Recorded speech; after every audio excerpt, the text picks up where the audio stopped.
Good morning students. आज हम Karl Marx के ऐतिहासिक भौतिकवाद की चर्चा करेंगे कि मार्क्स की जो पिछली वीडियो में हमने मार्क्स की जीवनी का और उनका जो लाइफ स्केच था वो देखा।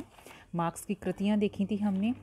मार्क्स जर्मन के थे, इस पर स्टडी की थी हमने। मार्क्स का जन्म 1818 में हुआ था। तो हमने मार्क्स पे वहाँ उस समय की सामाजिक परिस्थितियाँ क्या थी जिस पर मार्क्स का प्रभाव पड़ा, जिन पर, तो ये सब हमने देखा था। आज हम क्या देखेंगे? मार्क्स की ऐतिहासिक भौतिकवाद। मार्क्स द्वारा प्रस्तुत एक महत्वपूर्ण सिद्धांत इतिहास की भौतिकवादी व्याख्या या आर्थिक व्याख्या है, जिसे ऐतिहासिक भौतिकवाद कहा जाता है। मार्क्स ने द्वंद्वात्मक भौतिकवाद की सहायता से अपने समाजवाद को एक वैज्ञानिक निश्चयात्मकता प्रदान की और इसका प्रयोग ऐतिहासिक एवं सामाजिक विकास की व्याख्या करने के लिए किया। इतिहास की द्वंद्वात्मक भौतिकवादी व्याख्या को ही उसने ऐतिहासिक भौतिकवाद या इतिहास की भौतिक व्याख्या का नाम दिया। मार्क्स द्वारा प्रतिपादित इस सिद्धांत के नामकरण पर विचार प्रकट करते हुए प्रोफेसर वेपर ने लिखा है, इतिहास की भौतिकवादी व्याख्या के सिद्धांत के अंतर्गत मार्क्स ने जो बात कही उसके लिए यह नाम भ्रमपूर्ण है।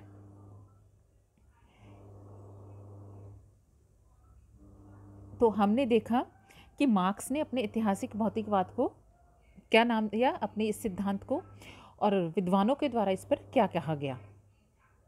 इस सिद्धांत के अंतर्गत मार्क्स ने सामाजिक परिवर्तन की बात करते हुए कहा कि यह परिवर्तन आर्थिक कारणों से होता है। अतः मार्क्स के सिद्धांत का नाम इतिहास की आर्थिक व्याख्या होना चाहिए। तो अब हम आगे अध्ययन करेंगे कि जो ऐतिहासिक भौतिकवाद है, जो मार्क्स ने इतिहास की व्याख्या की, उनका जो प्रमुख आधार था वो आर्थिक ही था। इतिहास की भौतिकवादी अवधारणा का प्रयोग मार्क्स ने अपने वैज्ञानिक समाजवाद के प्रतिपादन एवं पुष्टि की दृष्टि से किया। मार्क्स से पूर्व इतिहास की व्याख्या आदर्शवादी दृष्टिकोण के आधार पर की जाती थी। उदाहरण के लिए अगस्ट कॉम्ट ने मानव के भौतिक विकास के आधार पर समाज के विकास को भी 3 स्तरों में विभाजित किया। इसी प्रकार से हीगल ने भी मानवीय इतिहास को विचारों का इतिहास माना। मार्क्स ने इन विचारों का खंडन किया। उसने हीगल से भिन्न अपने विचारों को भौतिकवादी जामा पहनाया तथा इतिहास की आर्थिक या भौतिक व्याख्या प्रस्तुत की। हीगल मानते हैं कि संपूर्ण जगत में एक निरपेक्ष विचार की अभिव्यक्ति होती है तथा विचारों में परिवर्तन होने पर ही इतिहास एवं समाज में भी परिवर्तन आता है। मार्क्स ने हीगल के विपरीत ऐतिहासिक घटनाओं की व्याख्या भौतिक पदार्थों के आधार पर की है। वे कहते हैं विचार पर्यावरण को प्रभावित नहीं करते, वरन पर्यावरण ही विचारों को प्रभावित करता है। ऐतिहासिक भौतिकवाद की मुख्य बातों का उल्लेख मार्क्स ने अपनी प्रसिद्ध कृति जर्मन आइडियोलॉजी में किया। मार्क्स ने या जर्मन विचारधारा में मार्क्स उन इतिहासकारों से सहमत नहीं है जो मानते हैं कि इतिहास कुछ महान और विशेष व्यक्तियों के कार्यों का परिणाम है। वह इस मत से भी सहमत नहीं है कि प्राकृतिक या भौगोलिक पर्यावरण ही मानव के सामाजिक जीवन और विकास के लिए उत्तरदायी है। यद्यपि इनका प्रभाव मानव जीवन पर पड़ता है, किंतु इन्हें निर्णायक कारक नहीं कह सकते। इसी प्रकार से जनसंख्यात्मक कारक भी वास्तविक कारक नहीं है जो इतिहास और मानव के सामाजिक जीवन को तय करते हैं। मार्क्स कहता है कि वास्तविक कारक तो आर्थिक कारक है जो इतिहास को बनाते हैं। मार्क्स के विचार में इतिहास राजा महाराजा, रानी महारानियों तथा सेनापतियों प्रजापतियों की कहानी और उनकी गाथाओं का गान मात्र नहीं है। उनके अनुसार इतिहास की सभी घटनाएं आर्थिक अवस्था में होने वाले परिवर्तनों के परिणाम मात्र हैं। इसी को उन्होंने प्रमुख आधार माना आर्थिकी को। किसी समाज, कोई भी राजनीतिक संगठन और उसकी न्याय व्यवस्था को समझने के लिए उसके आर्थिक ढांचे का ज्ञान मात्र करना नितांत आवश्यक है। मानवीय क्रियाएं नैतिकता, धर्म, प्रकृति, जनसंख्या और राष्ट्रीयता से प्रभावित नहीं होती, वरन केवल आर्थिक कारकों से ही प्रभावित होती हैं। मार्क्स के शब्दों में सभी सामाजिक, राजनीतिक तथा बौद्धिक संबंध, सभी धार्मिक तथा कानूनी पद्धतियां, सभी बौद्धिक दृष्टिकोण जो इतिहास के विकास क्रम में जन्म लेते हैं, वे सब जीवन की भौतिक अवस्थाओं से उत्पन्न होते हैं। मार्क्स के भौतिकवाद की मुख्य सामग्री मानव तथा उसके द्वारा प्रयोग किए जाने वाले वे यंत्र हैं जिनके द्वारा व्यक्ति अपना पोषण करता है। मार्क्स से पूर्व हॉब्स भी भौतिकवादी था, परंतु उसका भौतिकवाद यांत्रिक होने के स्थान पर दार्शनिक अधिक था। लॉक ने संपत्ति को मुख्य केंद्र माना, परंतु उसने उत्पादक क्रियाओं के स्थान पर वैध स्वामित्व पर बल दिया। हीगल और टॉकविले ने भी मानव के मनोविज्ञान पर औद्योगिक संगठन के प्रभाव को अंकित तो किया, परंतु उन्होंने उसे अपने सिद्धांत का केंद्र नहीं माना। मार्क्स और एंजल्स पहले 2 दार्शनिक हैं जिन्होंने यंत्रों की निर्धारित करने की क्षमता को महत्व दिया। इन्होंने आर्थिक अवस्थाओं को महत्वपूर्ण बताकर उनकी अन्य अवस्थाओं जैसे सांस्कृतिक, राजनीतिक, सामाजिक, धार्मिक आदि अवस्थाओं पर प्रभाव डालने तथा उनको निर्धारित करने की क्षमता पर बल दिया। मार्क्स की ऐतिहासिक भौतिकवाद की इस महान खोज ने विश्व इतिहास के समस्त दृष्टिकोण में वास्तविक क्रांति ला दी। उसने एक झटके के साथ मोड़ दिया। इस खोज ने इतिहास को एक विज्ञान बना दिया। मार्क्स ने अपने इतिहास की भौतिकवादी व्याख्या में समस्त मानवीय इतिहास की दो आधारभूत बातों का उल्लेख किया: जीवित रहने के साधन और संतानों को जन्म देने या प्रजनन। मार्क्स ने ऐतिहासिक भौतिकवाद या आर्थिक निर्धारणवाद के प्रमुख पहलुओं को हम इस प्रकार व्यक्त कर सकते हैं: भौतिक मूल्यों की आवश्यकता। मानव ही इतिहास का निर्माता है। वह इतिहास का निर्माण तभी कर सकता है जब उसका जीवन और अस्तित्व बना रहे। मानव के अस्तित्व और जीवन के लिए ज़रूरी है कि उसे भोजन, वस्त्र और आवास की सुविधाएं प्राप्त हो, जिन्हें मार्क्स आवश्यक भौतिक मूल्य कहता है। भोजन, वस्त्र एवं आवास अर्थात भौतिक मूल्यों को जुटाने के लिए मानव को उत्पादन करना होता है। उत्पादन का कार्य उत्पादन प्रणालियों पर निर्भर है। इस उत्पादन प्रणाली में हम उत्पादन के औजार, श्रम, उत्पादन की शक्ति और कौशल को गिनते हैं। एक उत्पादन प्रणाली एक विशेष प्रकार के संबंधों को जन्म देती है जो कि दूसरे प्रकार की उत्पादन प्रणाली से भिन्न होते हैं। उत्पादन प्रणाली और उत्पादन शक्ति ही मानव के सामाजिक, राजनीतिक, धार्मिक व बौद्धिक जीवन की क्रियाओं को तय करती है। उसी पर मानव की सरकार, कानून, कला, साहित्य और धर्म का स्वरूप निर्भर होता है। जब उत्पादन प्रणाली और उत्पादन की शक्ति में परिवर्तन होता है तो मानव की सामाजिक, धार्मिक, राजनीतिक सभी क्रियाओं में परिवर्तन आता है। यही कारण है कि जब हस्तचलित यंत्र थे तो सामंतवादी समाज था, और जब आपका वाष्प चलित या आधुनिक मशीनें आ गई तो आपके पूंजीवाद को जन्म मिला। उत्पादन प्रणाली व उत्पादन की शक्ति में परिवर्तन द्वंद्ववाद की प्रक्रिया से होता है, और तब तक होता है जब तक कि उत्पादन की सर्वश्रेष्ठ अवस्था नहीं आ जाती। यह अवस्था समाजवाद की स्थापना पर ही आती है, जो इतिहास के विकास का अंतिम चरण है।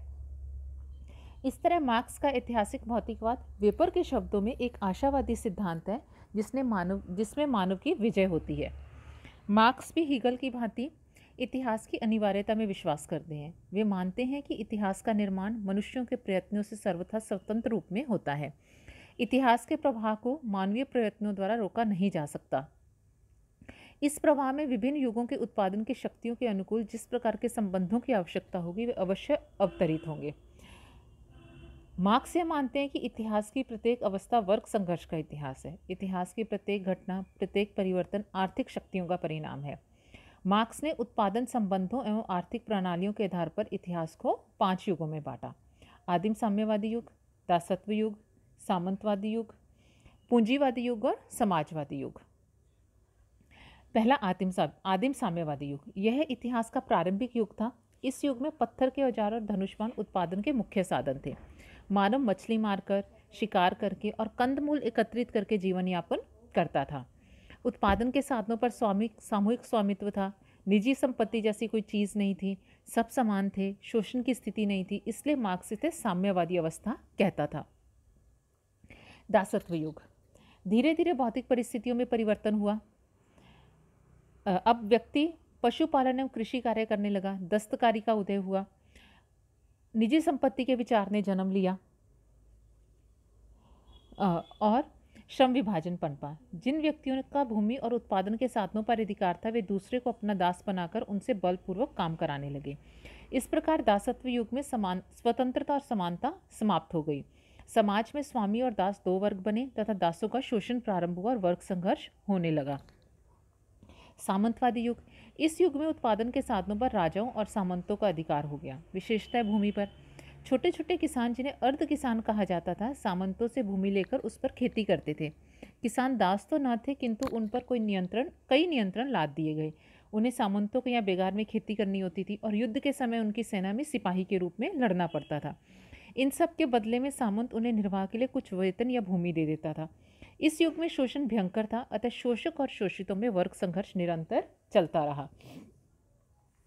पूंजीवादी युग। इस युग का प्रादुर्भाव औद्योगिक क्रांति से शुरू हुआ, जिसने उत्पादन के साधनों में आमूलचूल परिवर्तन ला दिए। पूंजीपति उत्पादन के नवीन साधनों जैसे कारखानों एवं मशीनों का स्वामी हो गया और श्रमिकों द्वारा उत्पादन का कार्य कराने लगा। अब उत्पादन बड़ी मात्रा में और तीव्र गति से होने लगा। छोटे छोटे उद्योग धंधे नष्ट हो गए क्योंकि वे कारखानों में बने माल से प्रतिस्पर्धा नहीं कर सकते थे। अतः कुटीर उद्योगों में लगे व्यक्ति भी कारखानों में श्रमिक के रूप में सम्मिलित हो गए। इस प्रकार समाज की संपत्ति मुट्ठी भर पूंजीपतियों के हाथों में केंद्रित हो गई और समाज में दो वर्ग पनपे, पूंजीपति और श्रमिक, और अपने अपने हितों को लेकर इनमें परस्पर संघर्ष रहा। इस युग में श्रमिकों का शोषण अन्य युगों से तीव्र हुआ। पूंजीवादी व्यवस्था के अनुसार ही राज्य व्यवस्था, कला, नैतिकता, साहित्य और दर्शन में भी परिवर्तन हुआ। फिफ्थ है समाजवादी युग। पूंजीपतियों के शोषण को समाप्त करने के लिए श्रमिक वर्ग में चेतना आएगी। वे क्रांति करेंगे और पूंजीपतियों को उखाड़ फेंकेंगे। इस संघर्ष में श्रमिक ही विजय होंगे। वे समाजवाद की स्थापना करेंगे और श्रमिकों का अधिनायकत्व कायम होगा। उत्पादन के साधनों पर राज्य का सामूहिक अधिकार होगा। तब शोषक और शोषित नहीं होंगे और वर्ग विहीन समाज की स्थापना होगी। इस युग में व्यक्ति को अपनी योग्यता के अनुसार कार्य करना होगा और उन्हें आवश्यकता के अनुरूप वस्तुएं मिलेंगी। मार्क्स के समाजवादी समाज की अवस्था रूस, चीन और यूरोपीय देशों में आई है, शेष में नहीं। मार्क्स इतिहास की आर्थिक व्याख्या के आधार पर पूंजीवाद का अंत और साम्यवाद के आगमन की संभावना व्यक्त करता है। वह कहता है कि प्रत्येक युग में कुछ व्यक्ति ऐसे होते हैं जिनके पास उत्पादन के साधन होते हैं और शेष साधन विहीन। इन दोनों वर्गों में सदैव संघर्ष होता रहा है, जो साम्यवादी युग में आकर समाप्त हो जाता है और वर्ग विहीन समाज की स्थापना हो जाती है। तो अपने इतिहास की भौतिकवादी व्याख्या में की व्याख्या का जो उनका आधार रहा वो आर्थिक ही रहा। उन्होंने कहा कि प्रत्येक समाज में जो परिवर्तन है, इतिहासों का हम सभी समाजों का इतिहास देखें तो हम देखेंगे कि आर्थिकी के इर्द गिर्द रहा। इसी आधार पर उन्होंने इतिहास समाजों के इतिहास की जो व्याख्या की उसमें 5 युग बताए। पहला उनका था आदिम साम्यवादी युग।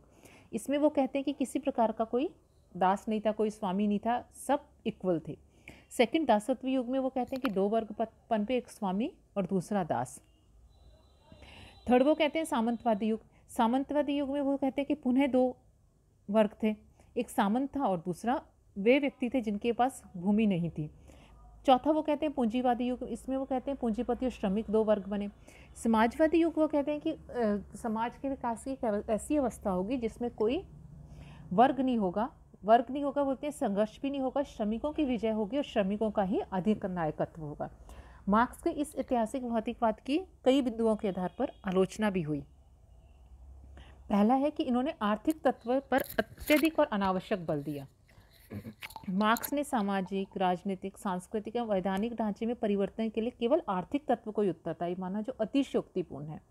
उसने भौगोलिक, जनसंख्यात्मक और सामाजिक तत्वों की अवहेलना की, जबकि इन सभी का सामाजिक परिवर्तन लाने में महत्वपूर्ण हाथ होता है। तो हम ये नहीं कह सकते कि केवल समाज में जो परिवर्तन आएगा केवल आर्थिकी के माध्यम से ही होता है। अन्य कारक भी होते हैं, आपका प्रौद्योगिकी है, जनसंख्यात्मक है, आर्थिक है, सामाजिक है। ये सभी कारक आपके समाज में परिवर्तन के लिए उत्तरदायी होते हैं। इन्होंने सेकंड इनका जो पॉइंट है, आर्थिक आधार पर सभी ऐतिहासिक घटनाओं की व्याख्या असंभव है। मार्क्स ने सभी ऐतिहासिक घटनाओं की व्याख्या आर्थिक तत्वों के आधार पर की, किंतु यह उचित नहीं। हम अनेक भारतीय इतिहास में हम अनेक घटनाएं ऐसी देखते हैं जिनका आर्थिकी के साथ कोई इतना संबंध नहीं था। आपका भारत विभाजन हुआ, आपका मराठों का पतन हुआ, आपकी और कई ऐसी समाज इतिहास में घटनाएं हैं जिनको हम केवल आर्थिकी के आधार पर स्पष्ट नहीं कर सकते। इतिहास के कालक्रम अनुपयुक्त हैं। मार्क्स ने मानव इतिहास को 5 युगों में बांटा। उनके इस क्रम से कई विद्वान सहमत हैं। वे पूंजीवाद के बाद साम्यवादी युग आने की बात कहते हैं, किंतु रूस और चीन में जहाँ साम्यवाद है वहाँ उसी प्रकार के पूंजीवादी युग के बाद नहीं आए जिसकी कल्पना मार्क्स ने की थी। ये दोनों ही कृषि प्रधान देश थे, ना कि औद्योगिक दृष्टि से पूर्ण विकसित। इतिहास का राज्यविहीन समाज पर आकर रुकना संभव नहीं है। मार्क्स ये कहते हैं कि इतिहास का विकास राज्यविहीन समाज पर के निर्माण पर आकर रुक जाएगा। परिवर्तन तो प्रकृति का शाश्वत नियम है। तो फिर क्या इतिहास का, जब हम साम्यवादी युग की बात करते हैं तो इसके बाद क्या इतिहास परिवर्तित नहीं होगा? क्या परिवर्तन रुक जाएगा? तो परिवर्तन तो कभी नहीं रुकता, परिवर्तन हमेशा समाज में होता रहता है। आगे मार्क्स का यह कहना भी उपयुक्त नहीं कि आर्थिक शक्ति के द्वारा ही राजनीतिक शक्ति प्राप्त होती है। कई बार स्थिति इसके विपरीत भी हो जाती है। तो इस प्रकार हमने मार्क्स के इतिहास की भौतिकवादी व्याख्या का अध्ययन किया कि वो अपने भौतिकवादी व्याख्या में उन्होंने आर्थिक तत्व को कितना अधिक महत्व दिया। उन्होंने जो इतिहास की समाजों की जो इतिहास की व्याख्या की उसमें भी उन्होंने आर्थिक तत्व को ज़्यादा महत्व दिया। उन्होंने इतिहास में समाज के विकास के समाज के 5 स्वरूपों की बात की: साम्यवादी, दासत्व, सामंतवादी, पूंजीवादी और समाजवादी युग, इन सभी में वो आप देखते हैं कि आर्थिक आधार पर परिवर्तन की बात करते हैं। वो कहते हैं कि जैसे आपकी उत्पादन प्रणाली होगी उसी प्रकार की आपके ऊपर की सभी संस्थाएं होंगी। लेकिन ये ज़रूरी नहीं है। क्या हम एक ही कारक को परिवर्तन का कारक मान सकते हैं? तो क्या अन्य जो कारक आपके परिवर्तन में अहम भूमिका निभाते हैं, क्या हमें उनकी भूमिका को नकारना होगा? तो ऐसा नहीं है। और एक इनकी आलोचना ये हुई कि इन्होंने केवल साम्यवाद के बाद इन्होंने कोई अगली अवस्था की बात नहीं की। तो क्या साम्यवाद के बाद परिवर्तन नहीं होगा समाज में? इस बिंदु पर भी विद्वानों द्वारा इनकी आलोचना की गई। तो आज हमने मार्क्स के इस इतिहास की भौतिकवादी व्याख्या को देखा। इसको आप अच्छे से पढ़िएगा और इसके संबंधित कई क्वेश्चन भी पूछ लिए जाते हैं कि इतिहास की जो भौतिकवादी व्याख्या है वो मार्क्स के द्वारा अपनी किस पुस्तक में दी गई। तो आपकी किस पुस्तक में दी गई? जर्मन आइडियोलॉजी नामक पुस्तक में उनके द्वारा अपने इस सिद्धांत की व्याख्या की गई। तो इतिहास की जो उनकी व्याख्या है उसका प्रमुख आधार क्या है, ये पूछा जाता है। तो उसका प्रमुख आधार आर्थिकी है। आर्थिकी के आधार पर इन्होंने इतिहास की व्याख्या की। दूसरा, ये जर्मन के थे, ये आप ध्यान रखिएगा। इनका बर्थ ईयर इनकी 1818 से 1883 है। इनकी जो प्रमुख रचनाएं हैं, जर्मन आइडियोलॉजी है, कम्युनिस्ट मैनिफेस्टो है, एंजल्स के साथ मिलकर इन्होंने कौन कौन सी पुस्तकें लिखी, इनका भी आपको अध्ययन करना होगा। धन्यवाद।